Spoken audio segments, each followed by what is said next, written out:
Shalom, peuple de Dieu, shalom, que mon Dieu vous bénisse dans le nom puissant de Jésus-Christ.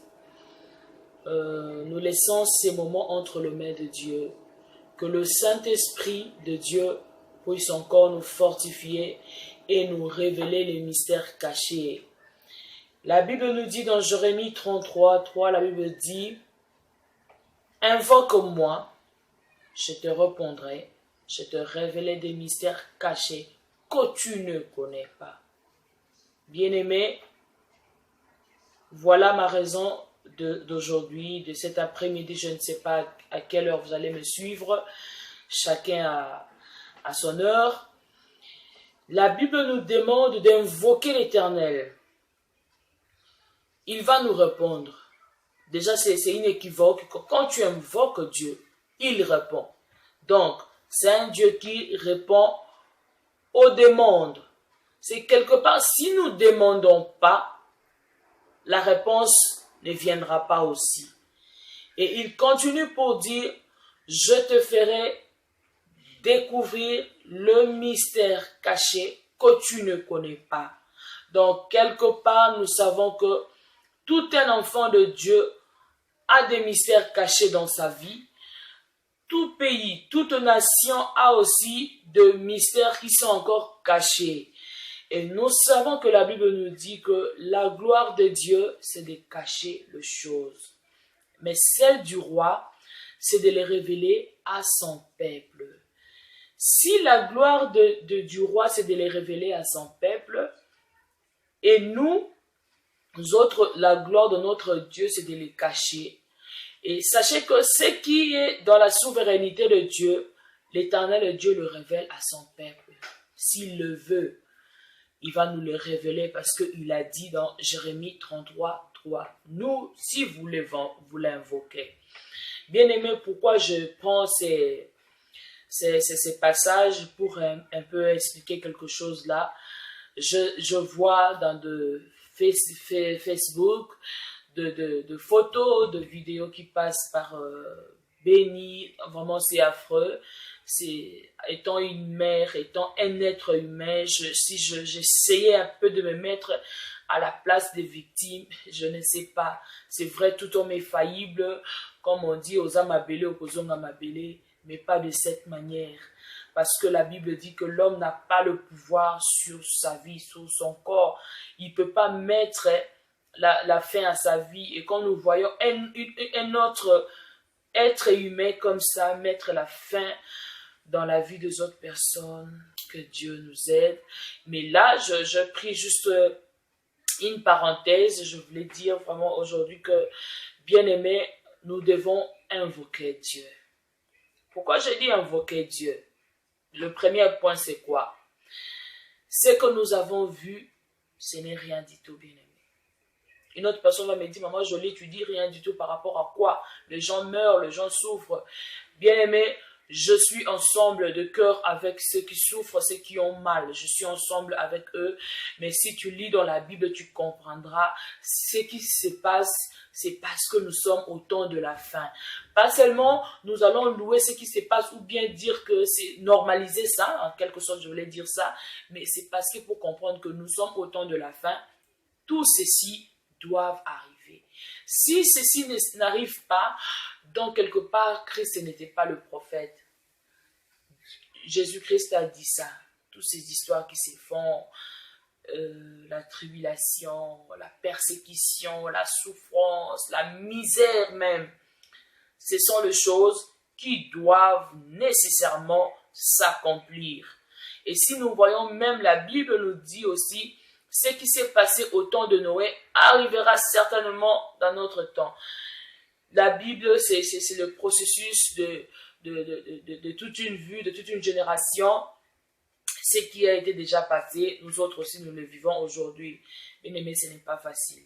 Mais pourquoi je prie maintenant l'illustration de Jérémie 33, 3? C'est pourquoi? Parce que malgré que tout ce qui se passe est la volonté de Dieu. Malgré que ce qui se passe est écrit. Parce que si Christ l'a dit, c'est que c'est la volonté du Père. Vous Voilà que je dis que c'est la volonté de Dieu. Je sais que d'autres personnes vont dire comment Dieu peut souhaiter la mort. Là, c'est un autre débat. Mais sachez que si Christ l'a dit dans sa parole, qu'il y aura des tribulations, il y aura des guerres, un pays s'élèverait contre un autre. Bien aimé, c'est la parole de Dieu. Nous sommes là que pour dire Amen. Maintenant, nous autres, enfants de Dieu, serviteurs de Dieu, chrétiens réellement nés de nouveau, qu'est-ce que nous avons comme devoir à faire? C'est d'invoquer Dieu. Pourquoi invoquer Dieu? Parce que nous avons besoin de la révélation. Comme l'autre fois, j'avais parlé sur la grandeur de Dieu. Pour vivre la grandeur de Dieu dans votre vie, j'avais dit que c'est un thème qui est tellement vaste. Pour vivre la grandeur de Dieu, il faut avoir la révélation. La révélation, c'est-à-dire que quand dans l'autre camp, il y a des gens qui meurent, ou bien même ton voisin sort dans son appartement et il tombe, ou bien il connaît un danger, mais toi aussi tu étais avec lui, mais toi tu es épargné. Ça, on appelle ça la grandeur de Dieu. Dieu t'a secouru, il t'a protégé par rapport à l'autre. C'est pas qu'il n'aime pas l'autre, mais la Bible dit il fait grâce à qui il veut, comme il avait aimé Jacob, il a haï Ésaü. Donc, nous, on n'est pas là pour juger Dieu, mais ça, c'est la grandeur de Dieu. Maintenant, pour avoir la révélation, il faut invoquer Dieu. Et comment invoquer Dieu si une personne est distraite? Alors, je voudrais à ce que nous puissions sortir de la distraction, bien-aimés. Soyons de vrais chrétiens, des chrétiens qui ne cherchent pas Dieu seulement parce qu'ils sont dans des problèmes ou bien sont dans des difficultés. Cherchons Dieu tant qu'il se montre encore, tant qu'il est encore là. Cherchons Dieu parce que nous ne voulons pas que notre pays puisse périr comme ça. Cherchons Dieu parce que nous voulons que Dieu puisse soulever encore de vaillants héros pour le servir et propager la bonne nouvelle. Bien-aimés, c'est ça, que Dieu nous révèle ces mystères cachés qu'il a dit pour ta vie, pour ta nation, pour le pays que tu habites, parce que là où tu habites, ta bénédiction aussi en dépend. Donc, même les pays que tu habites, bien-aimé, tu dois demander la révélation de Dieu. Tu dois demander que ces pays soient bénis. Parce que si le pays est en difficulté, comme ta bénédiction en dépend, toi aussi tu seras en difficulté. Donc, c'est ce que je voulais dire, bien-aimé. Pourquoi j'ai dit tout ça? C'est parce que Dieu m'a révélé que bientôt là, il y a le pire qui vient encore. Je sais que j'ai déjà donné beaucoup de messages depuis 2015, 2014, des successions des événements qui vont commencer à arriver. C'est par sa grâce, le peu qu'il peut me montrer, je le partage avec vous. C'est pas qu'il y a d'autres personnes qui le font pas, non. Il y a beaucoup de gens aussi qui partagent des choses que Dieu leur montre dans le Facebook, dans les réseaux sociaux. Et dans le peu qu'il me montre aussi, humble servante que je suis, je ne veux pas le garder pour moi parce que c'est ça ma mission, de vous les partager aussi, afin que nous puissions ensemble s'y mettre et chercher comment invoquer Dieu et que sa grandeur se manifeste. Dieu dit que le pire arrive encore. Le sang va encore couler. J'ai déjà dit ça même maintes fois, mais comme Dieu continue à me le révéler, je dois encore aussi le dire. Le sang va encore couler davantage. Et même dans ma vision, quand je voyais ça, il y avait une femme qui m'a dit, Maman Jolie, est-ce que ce sont seulement pour le Congo? Je n'ai pas pu répondre à cette femme dans ma vision. Mais quand je me suis réveillée, j'ai demandé à Dieu, est-ce que le sang là, c'est seulement pour notre pays, parce que nous savons que nous sommes au temps de la fin. Mais ce qui se passe là maintenant, il y a d'autres pays qui sont calmes. Mais est-ce que c'est seulement pour nous? Mais le Seigneur dit que ce n'est pas seulement pour le Congo, c'est pour le monde entier. Et le diable a déjà placé longtemps ses alliés partout dans le monde parce que la terre lui appartient, parce que c'est lui qui a la gouvernance. La gouvernance de notre Dieu, c'est là-bas au paradis, au ciel, auprès du Père. Et qu'est-ce qu'il a fait dans chaque famille, dans chaque État, dans chaque pays, dans chaque église? Le diable, il a placé, certains déjà il a déjà placé, d'autres il continue à placer ses alliés. Même dans des églises, il y aura des enfants, vous allez voir des enfants, mais des enfants ce sont des démons qui commenceront à venir, et c'est parce que je vis des petits enfants qui injectaient un esprit dans certaines sœurs, et ces sœurs-là allaient maintenant pour faire tomber le serviteur de Dieu.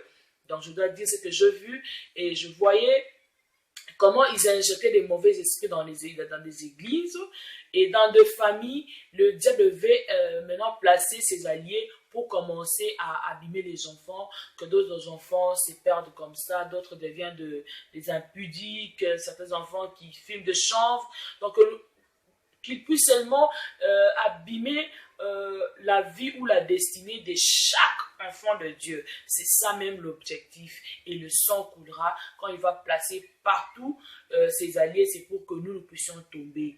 Et j'ai même vu prier aussi pour moi. Même moi, j'étais en combat, je combattais contre un esprit là qui me combattait pendant cette vision. Et à un moment, il me demandait de fléchir, que tu dois fléchir devant cet esprit. Et moi, je disais, je ne veux pas fléchir au nom de Jésus-Christ parce que Dieu est en moi. Je préfère que vous puissiez tuer mon corps, mais mon âme, vous ne l'aurez jamais. Donc, j'étais en train de me battre avec cet esprit. J'ai commencé à confesser le nom de Jésus, à proclamer ses hauts faits. Et j'ai prié très fort pendant ma vision.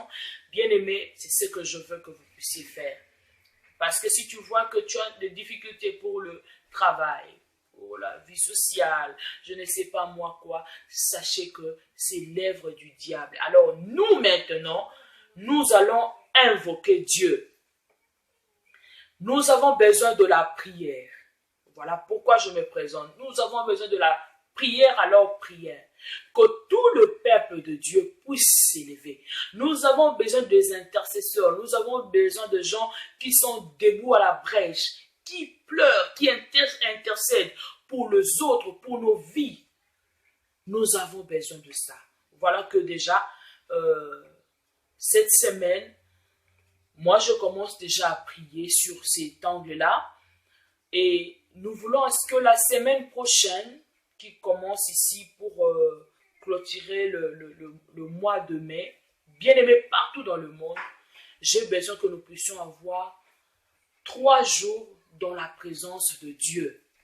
Je ne sais pas ce que le Seigneur va faire. Je ne sais pas ce que le Seigneur va nous révéler parce que nous avons besoin de lui. Nous avons besoin de sa protection, de ses révélations pour être avertis et que nous soyons un peuple, qu'est-ce qu'on dit, un peuple déjà face à des combats. Il est déjà préservé, il connaît ce qui lui arrive. C'est ça que je voulais dire parce que la Bible dit qu'un peuple sans révélation, c'est un peuple sans frein, bien-aimé. Déjà la semaine prochaine, nous allons commencer, nous allons le faire mercredi, jeudi, vendredi. Tout le peuple de Dieu, partout dans vos maisons, dans vos églises. Ne dites pas qui est cette femme qui va nous dire de prier, qui est bien-aimé. Je suis votre sœur, je suis votre maman, je suis votre jeune sœur, je suis votre grande sœur. C'est l'essentiel que nous puissions respecter l'orientation de Dieu. Invoquons Dieu. Ici, j'ai parlé de beaucoup de choses dont je ne savais même pas comment canaliser mes mots parce que c'est tellement vaste ce que nous devons faire, c'est tellement vaste ce qui nous arrive, mais je demande que nos bien-aimés, partout, je vous regarde là maintenant, mercredi, jeudi, vendredi. Bien-aimés, j'ai un bébé que je suis en train d'allaiter. Mais je veux me forcer de me priver de certaines choses pour chercher Dieu ensemble avec toi qui me regarde. Et ce que le Seigneur nous dira, nous allons le dire devant le peuple de Dieu comme orientation. Mais d'abord, respectons ce que nous devons faire. Prions, jeûnons pour chercher que Dieu puisse nous répondre, que Dieu puisse nous fortifier, que Dieu puisse secourir une personne qui est en détresse, une nation qui est en détresse, je ne sais pas moi, une entreprise. Mais nous voulons à ce que seulement que le chrétien se retrouve. Nous voulons seulement, nous savons que nous autres, les chrétiens, nous allons être combattus, nous allons être persécutés. Mais l'Éternel a dit, les malheurs atteignent souvent le juste, mais l'Éternel l'en délivre toujours. Donc nous nous basons sur ça. Ce n'est pas mauvais qu'on puisse nous combattre, c'est normal, mais que l'Éternel nous en délivre parce qu'il est toujours derrière sa parole pour l'accomplir. C'est ce que je voulais nous dire aujourd'hui, bien-aimé. Toi qui m'as suivi, que le Saint-Esprit te touche, que le Saint-Esprit te révèle encore ce que moi je n'ai pas pu dire, que le Saint-Esprit t'amène encore à une dimension que nous voulons, à une dimension extrême. Moi, je demande même la double portion. Je dis, Seigneur, je veux demeurer dans ta présence. Je veux demeurer. Souvent, on a même le sentiment d'aider plus. Et quand on redevient humain, on se dit, non, c'est le travail de Jésus-Christ. Nous ne sommes que des instruments. Alors, toi qui m'as suivi, que mon Dieu te touche maintenant, d'être parmi les gens qui vont prier avec nous le mercredi, le jeudi et le vendredi. Ça dépend de votre heure, mais tu le fais du matin jusqu'à 18h. Nous allons le faire comme ça et à minuit, tout le monde monte pour invoquer Dieu, pour pleurer. Parce que comme nous avons vu dans le peuple d'Israël, quand l'ange de la mort passait, nous avons vu le son qui faisait que la mort puisse passer par-dessus parce que nous avons été rachetés par le sang de l'agneau. Shalom chez vous. S'il y a quelque part où je t'ai choqué par mon vidéo, que mon Dieu nous pardonne et que peut-être on ne s'est pas compris, que nous arrivions à la perfection pour seulement s'édifier. Vraiment bien aimé, accepte ce que je t'ai dit aujourd'hui et je pense que l'union fait la force. Shalom.